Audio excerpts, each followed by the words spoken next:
오늘 말씀은 신약성경 골로새서 3장 15절부터 17절까지 말씀입니다. 골로새서 3장 15절부터 17절까지의 말씀입니다. 한 절씩 우리 다 같이 한음성으로 읽겠습니다. 그리스도의 평강이 너희 마음을 주장하게 하라. 너희는 평강을 위하여 한 몸으로 부르심을 받았나니 너희는 또한 감사하는 자가 되라. 그리스도의 말씀이 너희 속에 풍성히 거하여 모든 지혜로 피차 가르치며 권면하고 시와 찬송과 신령한 노래를 부르며 감사하는 마음으로 하나님을 찬양하고 또 무엇을 하든지 말에나 일에나 다 주 예수의 이름으로 하고 그를 힘입어 하나님 아버지께 감사하라. 아멘. 우리 옆에 분들과 함께 인사하겠습니다. 사랑합니다. 축복합니다.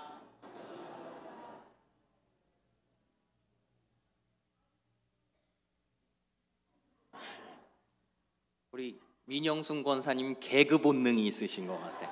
한 번씩 웃기고 싶어 하시는데 감사합니다.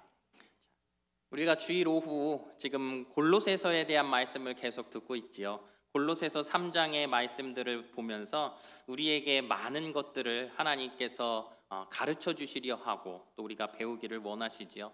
근데 중요한 건 뭐예요? 우리가 이 말씀들을 잘 따라 살아야 할 터인데 그것이 항상 어떤 때 보면 우리에게 짐이 될 때도 있다라는 거예요. 그만큼 말씀을 따라 살아가는 것이 우리들에게 어려운 것이겠지요.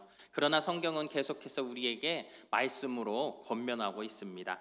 오늘 말씀을 보면 15절 말씀 우리 한번 다시 읽습니다.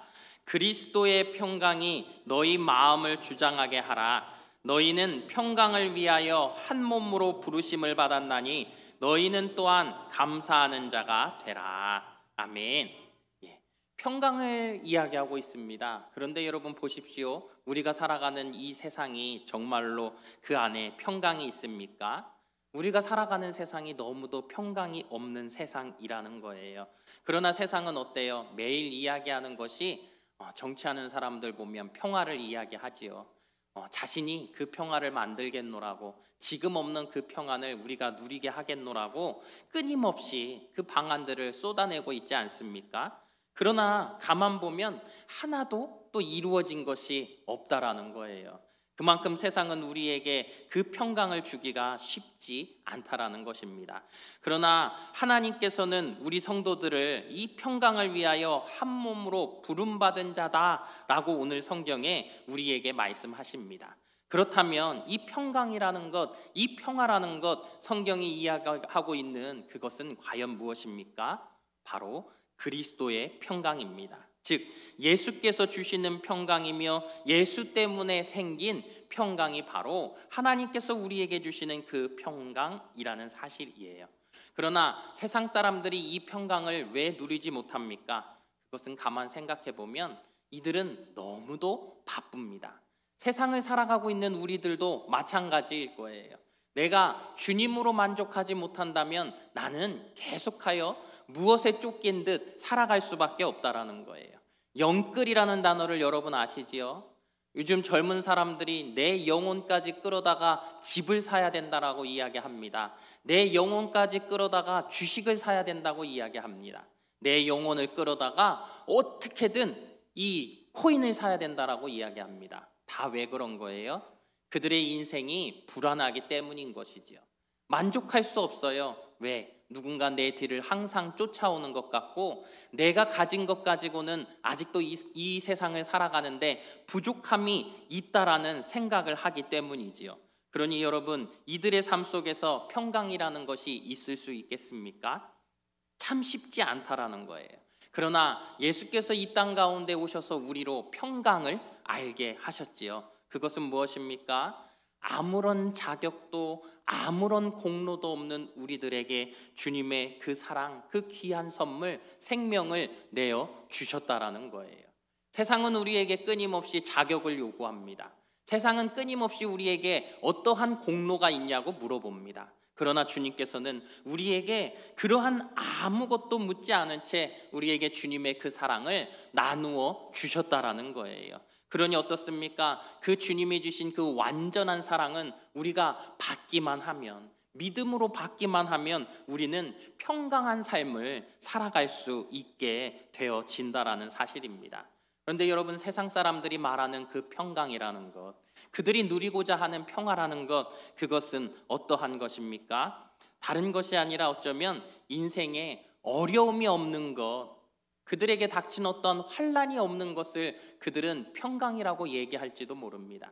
하지만 여러분, 우리는 경험하고 있지 않습니까?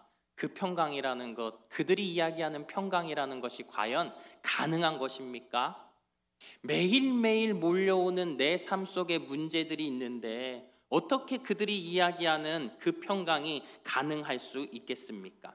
인생의 온갖 질고 때문에 가슴 아픈 삶의 자리를 통과하다 보면 결국 우리가 깨닫게 되는 것, 그것은 무엇입니까? 환경과 상황이라는 것, 그것이 문제가 아니라 평강의 왕이신 예수를 믿느냐 믿지 않느냐가 결국은 이 모든 것의 문제임을 우리가 깨닫게 된다라는 사실입니다. 15절 상반절 말씀이에요. 함께 있습니다. 그리스도의 평강이 너희 마음을 주장하게 하라. 아멘. 그래서 중요한 것이 무엇입니까? 우리가 우리의 삶 속에서 그 평강을 유지하는 것인데요, 그 평강을 유지한다라는 것은 쉽게 되어지는 일이 아니지요. 그럼 무엇이에요? 여러분, 축구 경기 보시지요. 이 축구 경기를 하려면요, 양 팀의 선수들이 경기를 치르는데 공정하게 하기 위해서, 또 이 경기가 잘 치러지기 위해서는 심판이 필요하지 않습니까? 심판이 경기를 잘 이끌어가지 못하면 이 경기가 엉망진창이 될 수밖에 없어요.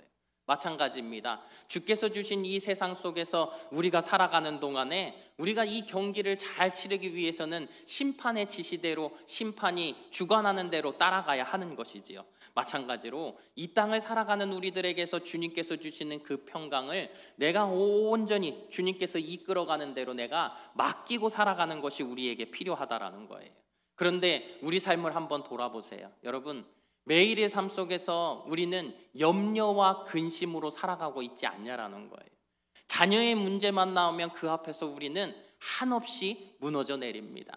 다른 어떠한 상황 속에서는 내가 냉철하려고 하고, 그 문제 앞에서는 어떻게든 내가 주님 앞에 믿음으로 나아가려 하고, 주의 주시는 그 평강으로 내 모든 것들을 평온하게 유지할 수 있는데, 자녀의 문제가 나오면 그 자녀가 어리든 나이가 많든 우리는 그 자녀 문제 앞에서 내 자신이 무너질 때를 경험하고 있지 않습니까? 이렇게 우리는 염려와 근심의 지배를 받아서는 안 된다라는 거예요. 그리스도께서 주시는 평강이 우리 여러분들의 마음을 온전하게 판단하고 이끌 수 있도록 우리가 주님 앞에 나아가야 한다라는 거예요. 그렇게 우리의 삶을 맡겨드리는 것, 그것이 바로 예수 믿는 사람들이 살아가는 방법이라는 것입니다. 또한 그리스도의 평강이 너희 마음을 주장하게 하라 하시는 이 말씀은 우리 어떤 이 성도들의 개인의 내면의 이야기만은 아닙니다. 우리 15절 중반절 말씀을 함께 읽습니다. 너희는 평강을 위하여 한 몸으로 부르심을 받았나니. 교회는 한 몸 안에 평강이 다스리고 지배하도록 부름받은 공동체입니다. 그렇기 때문에 아무 자격 없는 우리를 선대하신 그 예수로 얻은 평화가 사람들과의 관계를 지배하고 주장하도록 하여야 한다라는 거예요.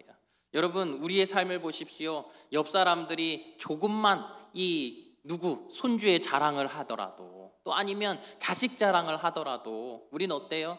내가 그 자녀가 내 자녀만 못하면 못한 대로 우월감을 가지고 그를 끌어내리려고 해요.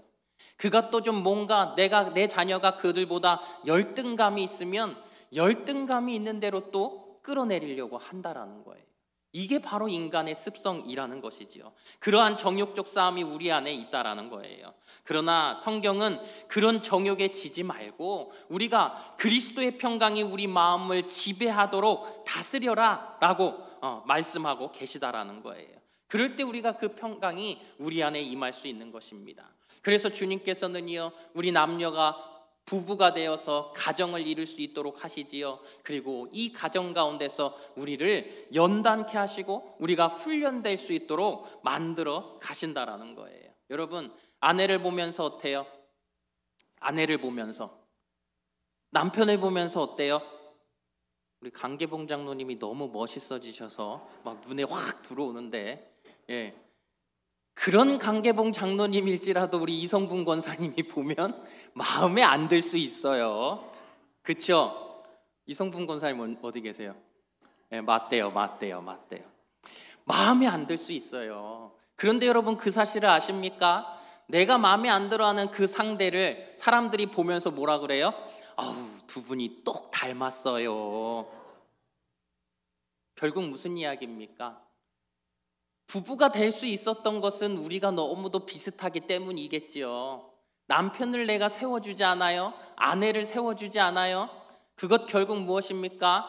내가 나를 죽이지 못하고 있는 것이지요. 나를 온전하게 연단하지 못하고 있다라는 거예요. 주께서는 이 수많은 시간들을 통하여서 나를 가정 안에서 어떻게 하시는 거예요?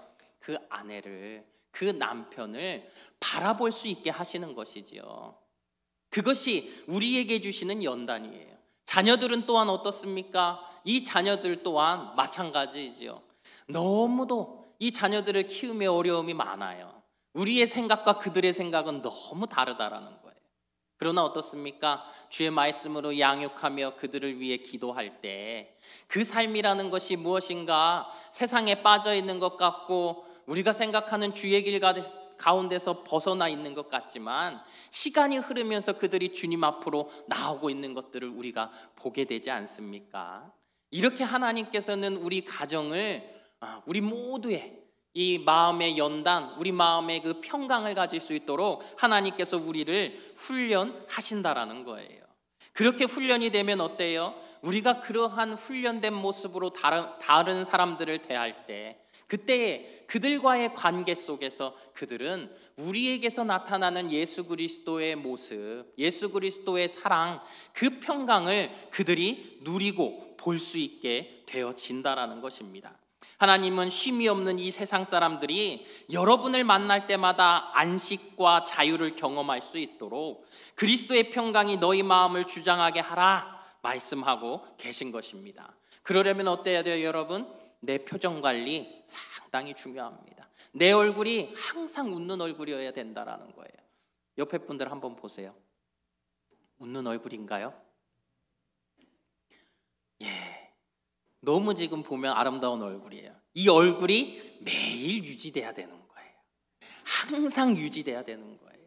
사람들에게 내 안에 있는 예수 그리스도로 인한 그 행복함과 기쁨과 그 평강이 전달될 수 있도록 그들 또한 주님을 만나기를 원할 수 있도록 여러분들의 삶이 그 주님의 평강을 보여지는 삶이 되기를 주님의 이름으로 축복합니다.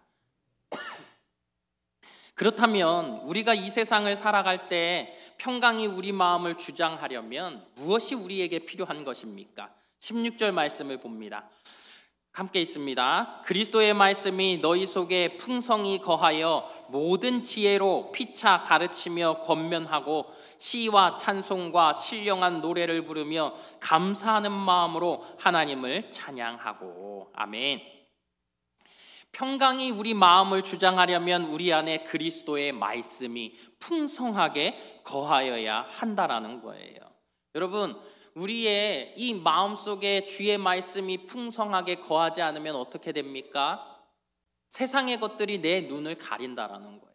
세상에 일어나는 현상들 속에서 우리가 진리를 바라볼 수 없게 된다라는 거예요.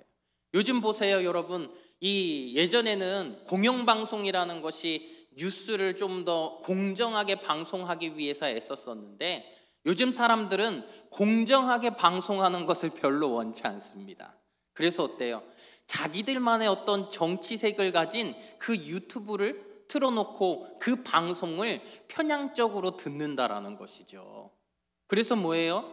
내가 어떠한 정확한 정보와 상식이 없으면 항상 바르지 않은 것들에 이 모든 것들이 가려져 있고 나는 항상 어떠한 것을 보게 됩니까? 어떻게 보면 가짜, 이 정확하지 않은 것들, 이러한 것들을 보게 되어진다라는 거예요. 여러분, 그것뿐만이 아니죠. 이러한 모든 것들을 생각할 때 이것은 세상이 우리의 눈을 가리기 위함이라는 거예요. 일례로 정치를 들었을 뿐이지, 여러분, 쇼핑의 문제에 있어서도, 교육의 문제에 있어서도, 여러 모든 문제들 속에서 우리의 욕구와 소유에 대한 것들을 자극하면서 우리가 세상 속에서 하여야 하는 수많은 일들 가운데 정의를 바라보게 하는 것들, 이 온전한 것들을 행하게 하는 것들 속에서 우리들을 가리고 있다라는 거예요. 그렇게 우리가 말씀의 풍성함 속에 거하지 않으면 우리는 정확한 눈으로 세상을 바라볼 수 없습니다. 우리는 주께서 말씀하시는 것들을 온전히 분별하여 행할 수 없는 것입니다. 그러니 우리는 어떻습니까? 항상 이 말씀의 그 풍성함 안에 거하기를 위해 우리가 노력해야 하는 것입니다. 여러분, 그런데 우리는 어때요? 주일날 말씀 듣는 것, 또 아니면 여기 계신 분들 좀 더 열심히면 수요 예배와 금요 심야 기도에 나와서 참석하는 것, 그것에 만족하며 살아가고 있지 않냐라는 거예요. 여러분, 그것으로는 우리가 부족합니다. 또 어떤 분은 얘기해요. 그래도 나는 말씀 몇 구절 새벽마다 보며 큐티를 하고 있다고. 여러분, 그것 가지고도 부족합니다. 우리가 주의 말씀을 매일 묵상하고 읽는 것, 이것이 얼마나 소중한 일인지 몰라요. 제가 아침마다 와서 우리 이 남자 성도님들이 읽은 성경 통독, 이것을 계속 녹음본으로 옮기고 있어요. 그러면서 드리는 말씀이 뭔지 아세요?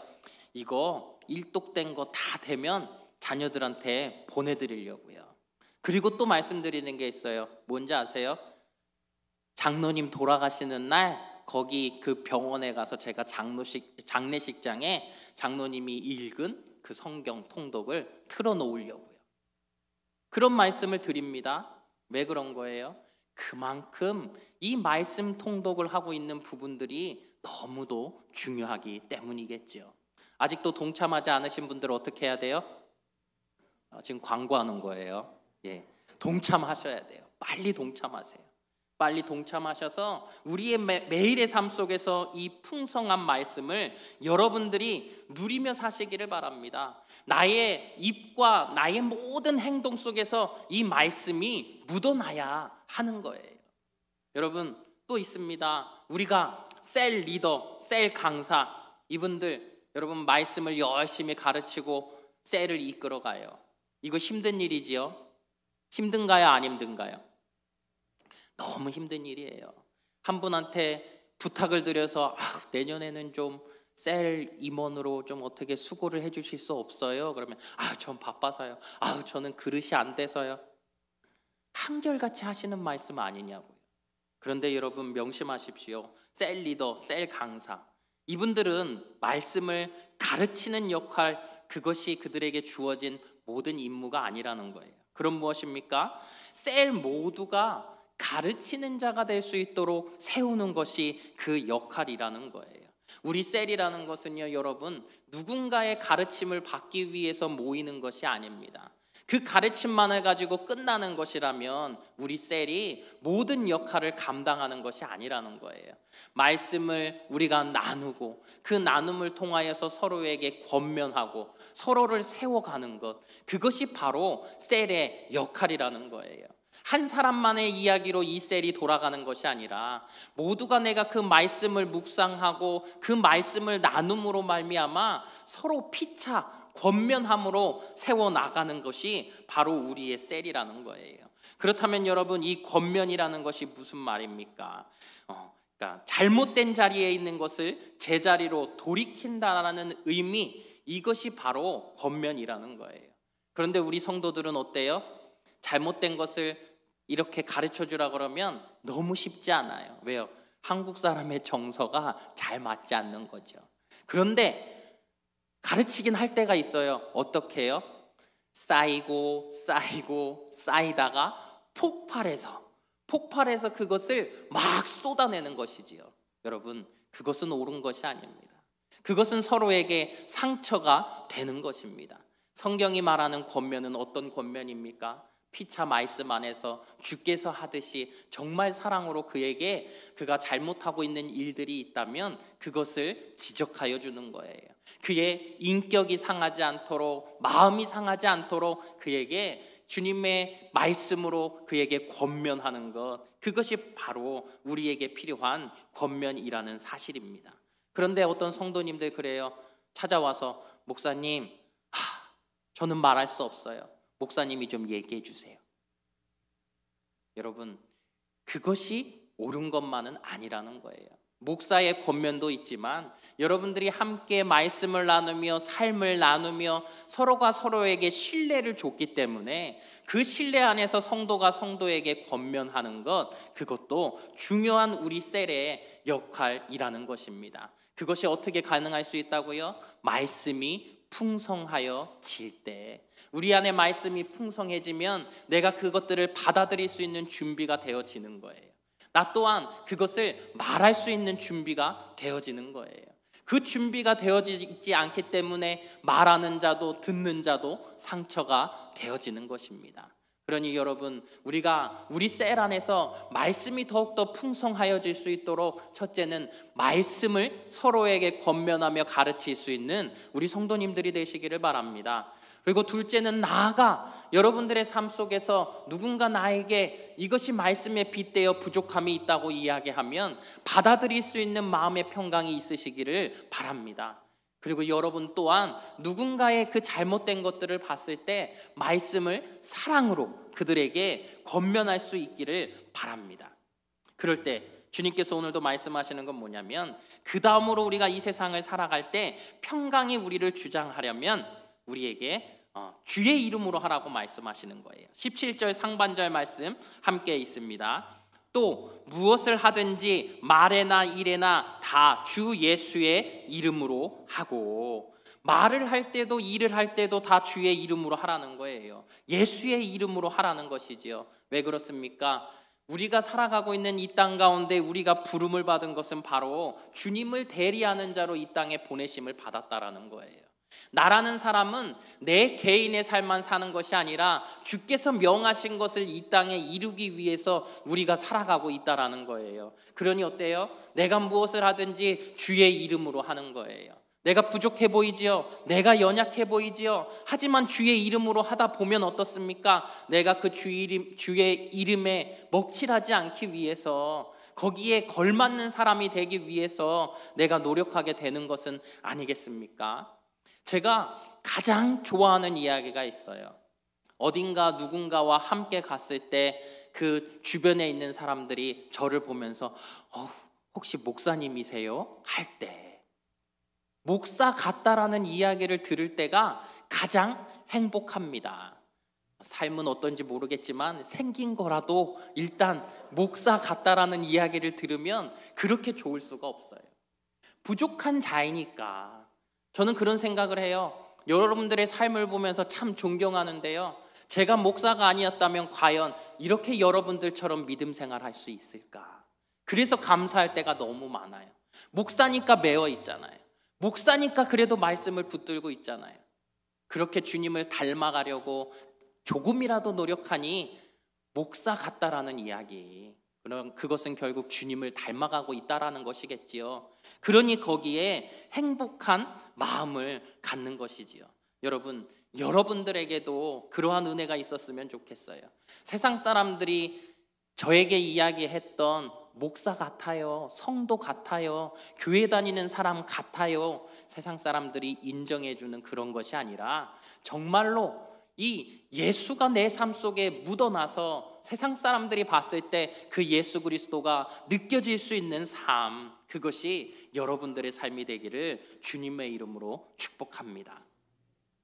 그리스도의 주신 평강을 흘려보내는 자로 살기 위해서, 또 주신 말씀 안에 우리가 풍성히 거하기를 위해서, 또 무엇을 하든지 주의 이름으로 하기 위해서 내 안에 가득해야 할 것이 있습니다. 그것은 무엇일까요? 우리 15절부터 17절까지의 말씀을 한번 살펴보면요, 바울이 이야기합니다. 그리스도의 평강이 너희 마음을 주장하게 하라고 전한 다음에 하나님께 감사하는 자가 되라고 이야기하지요. 또 그리스도의 말씀이 너희 속에 풍성히 거하여 모든 지혜로 피차 가르치며 권면하고 라고 이야기한 다음에 하나님께 감사하는 마음으로 하나님을 찬양하라고 합니다. 또 무엇을 하든지 말에나 일에나 다 주의 이름으로 하고 라고 한 후에 뭐라고 해요? 하나님 아버지께 감사하라 라고 이야기하지요. 이 감사의 마음이 내 안에 있느냐 없느냐, 이것이 바로 우리 성도들을 구별할 수 있는 것이라는 사실입니다. 왜 그렇습니까? 여러분, 누군가가 나에게 큰 은혜를 끼쳐주면 어때요? 내가 그 사람을 볼 때마다요, 너무 고마운 마음이 나에게 있는 것이지요. 그 사람에게 감사하는 마음이 나에게 가득하다라는 거예요. 그 사람에게 감사의 마음이 가득하면 나는 어떻습니까? 그 사람의 일이라면 뭐든지 믿어줄 뿐더러 그 사람의 일이라면 내가 발벗고 나서서 어떻게든 그 일을 도와주려고 하지 않냐라는 거예요. 그러니 여러분, 우리에게 정말로 내 생명을 구원하여 주신 그 감사함이 있는 주님이 우리의 삶 속에 평강을 주셨다면, 내가 온전히 말씀 안에 거하기를 원하고 계시다라면 나는 어떻게 살아가야 하는 것입니까? 그 감사함을 통하여 이 모든 것들을 실행하며 살아가야 하지 않냐라는 거예요. 세상의 사람들은 다 자기 중심적으로 살아갑니다. 지난 시간에 나눈 이야기이지요. 그러나 우리들은 어떻습니까? 성경이 말한 대로 우리는 하나님을 중심으로 우리의 삶이 살아지고 있지 않냐라는 거예요. 나의 중심이 바로 은혜를 베풀어 주신, 나에게 그 큰 사랑과 은혜를 거저 주신 그 하나님을 중심으로 내가 살아가고 있지 않냐라는 거예요. 여러분, 우리 사회를 보십시오. 한국 사회가요, 정말로 그 반만년의 역사를 가졌다고 하는데 이 역사 속에서 가장 부흥한 시기를 오늘 우리가 살고 있습니다. 그러나 세상을 보십시오. 고마워하고 감사하는 사람이 많습니까? 그렇지 않은 것 같아요. 우리 사회를 보면 불만이 너무 가득합니다. 매사 모든 것들이, 너무도 많은 것들이 충족되어 있고 너무도 좋은 것들이 우리에겐 가득한데, 모든 사람들이 항상 자신의 일들 속에서 불평, 불만을 가지고 있지 않냐라는 거예요. 이 속에서 우리 성도들이 보여줄 수 있는 것이 바로 감사 아니겠습니까? 이 모든 것들을 이루어 주신 하나님 앞에 내가 감사할 수 있어야 하지 않냐고요. 물론 가만 보면 우리 삶 속에서도 부족함이 있습니다. 우리도 불평할 거리가 없는 것은 아니지요. 그러나 우리가 감사할 수 있는 것은 어떤 세상 속에서의 그 부족함 때문이 아니지요. 무엇입니까? 만족함을 주신 하나님, 내가 그 주님 한 분만으로 모든 것이 없어도 나는 만족할 수 있기 때문에 감사할 수 있는 것 아닙니까? 그것이 바로 우리 안에 그 감사가 있으므로 내가 예수 그리스도의 평강을 누리고 있기 때문입니다. 내가 바로 주님께서 주시는 그 말씀의 풍성함을 온전히 누리고 살고 있기 때문에 내 안에 감사가 있는 것입니다. 그러니 여러분, 우리의 삶 속에, 여러분들의 삶 속에 그 감사가 있기를 주님의 이름으로 축복합니다. 고린도전서 4장 7절 말씀 바울이 이야기합니다. 누가 너를 남달리 구별하였느냐? 내게 있는 것 중에 받지 아니한 것이 무엇이냐? 내가 받았은즉 어찌하여 받지 아니한 것 같이 자랑하느냐? 베드로전서 4장 11절 상반절 말씀입니다. 만일 누가 말하려면 하나님의 말씀을 하는 것 같이 하고 누가 봉사하려면 하나님이 공급하시는 힘으로 하는 것 같이 하라. 그렇게 하는 이유가 무엇입니까? 하반절 말씀, 이는 범사에 예수 그리스도로 말미암아 하나님의 영광을 받으시게 하려 함이니 그에게 영광과 권능이 세세에 무궁하도록 있느니라. 아멘. 결국 우리의 삶이라는 게 뭐예요? 주님 주시는 그 평강, 우리가 그 말씀 가운데 거하는 모든 것들은 우리가 하나님의 영광을 위해서라는 거예요. 내 안에 있는 그 감사함으로 주의 영광을 위해 우리가 살아가는 것이라는 사실이지요. 우리가 그렇게 살아갈 때 세상 사람들이 어때요? 나를 존경한다고 이야기해요. 우리 권사님을 존경한다고 이야기한다고요. 우리 장로님들이 너무 잘해주셔서 너무 감사하다라고 이야기한다고요. 그럴 때 우리가 어떻게 하는 거예요? 내가 한 것 아니요, 주께서 이 모든 것들을 하셨다라고 고백하는 것이지요. 그렇게 하나님의 영광을 우리가 나타나며 드러내며 살아가는 것이겠지요. 여러분, 오늘도 다시 한번 말씀드립니다. 주께서 우리에게 주의 평강을 허락하여 주셨습니까? 그 평강을 여러분들이 누리고 계십니까? 하나님의 말씀의 그 풍성함 안에 여러분들이 늘 누리며 살고 계십니까? 그렇다고 한다면 여러분들의 삶에 더욱더 감사가 가득할 수 있도록 주님의 영광을 위해 살아가시는 우리 성도님들 되시기를 주님의 이름으로 축복합니다. 기도하겠습니다. 거룩하신 하나님, 나 혼자 살아갈 수 없는 세상에 더불어 살아갈 수 있는 교회 공동체와 지체들을 허락하여 주심에 감사드립니다. 사랑하는 교우들 덕분에 나의 삶이 부요해지고 풍성해지는 경험을 합니다. 예수 그리스도의 피값으로 주신 은혜와 평강을 온전히 누리고 흘려보냄으로써 말씀의 풍성함에 거하는 모든 성도의 삶이 주의 이름으로 세상을 더욱 부요하게 풍성하게 만들어가는 복된 삶이 될 수 있도록 축복하여 주시옵소서. 예수님 이름으로 기도합니다. 아멘.